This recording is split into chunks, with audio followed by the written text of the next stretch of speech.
Israel और Hamas के दरमियान लगातार जंग चल रही है और इस जंग को तकरीबन 2 महीने गुजर चुके हैं। जी हाँ, और अभी तक अगर इंसानी जानों के नुकसान की बात की जाए तो सिर्फ गजा में यानी इसराइल के जो लोग हैं तकरीबन 18,000 लोग मारे जा चुके हैं। और इसके अलावा जख्मी और मुतासरीन की बात की जाए तो वो लाखों में तादाद हो जाती है। इसी तरह से इजरायली फौजियों का और इजरायली आम लोगों का भी इसमें काफी माली और जानी नुकसान हुआ है।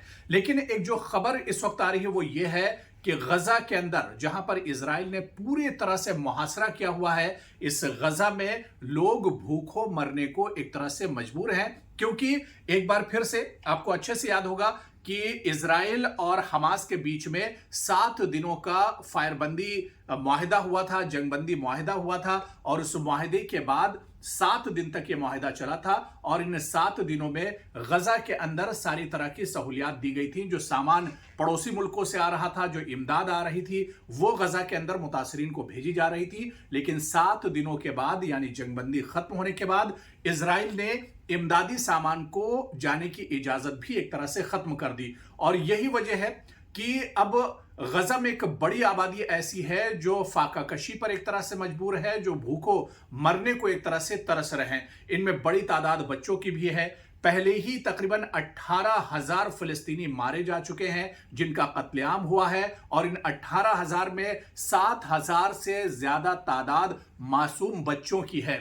और आपको बताते चले, एक रिपोर्ट के मुताबिक, जो रिपोर्ट वर्ल्ड फूड प्रोग्राम की तरफ से आई है यानी WFP का कहना है कि जितनी खुराक गजा में पहुंचनी चाहिए उसका सिर्फ तकरीबन 10% ही पहुंच पा रहा है। क्योंकि इजराइल ने हर तरफ नाके लगा रखे हैं। इजराइल जहां आसमान से बम गिरा रहा है तो वहीं जमीनी कार्रवाई भी इजराइल की तरफ से की जा रही है। और इजराइल का खुद कहना है, इस पर बयान आया है इजराइल का कि यह हमारी मजबूरी है, हम किसी ना किसी तरह से गजा में जो दहशतगर्द हैं उनको मारना चाहते हैं, हमास के जो लड़ाका उनको मारना चाहते हैं। और उनके लिए अगर हम नरमी करेंगे, सामान जाने की इजाजत देंगे तो फिर यह मुकाबला एक तरह से और संगीन होता चला जाएगा। इसी वजह से इजरायली फौज यहां पर पूरी तरह से नाकाबंदी की हुई है। क्योंकि दुनिया के कई ममालिक में ने, जिनमें भारत भी शामिल है, हिंदुस्तान भी शामिल है, जिसने गजा के जो मुतासरीन हैं और इसके अलावा फिलिस्तीन के जो मुतासरीन हैं उनकी इमदाद के लिए सामान भेजा है। लेकिन यह सामान बॉर्डर पर ही रोक दिया जाता है और यह सामान मुतासरीन तक नहीं पहुंच रहा है। और यही वजह है कि गजा में अब फाका कशी पर लोग मजबूर हैं और एक बड़ी तादाद ऐसी है जिन तक खाना और पानी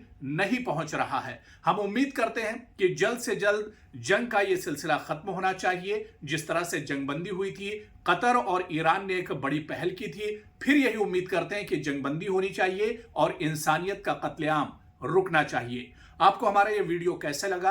आप न्यूज़ 18 उर्दू के YouTube पेज पर जाकर अपनी राय जरूर शेयर करें।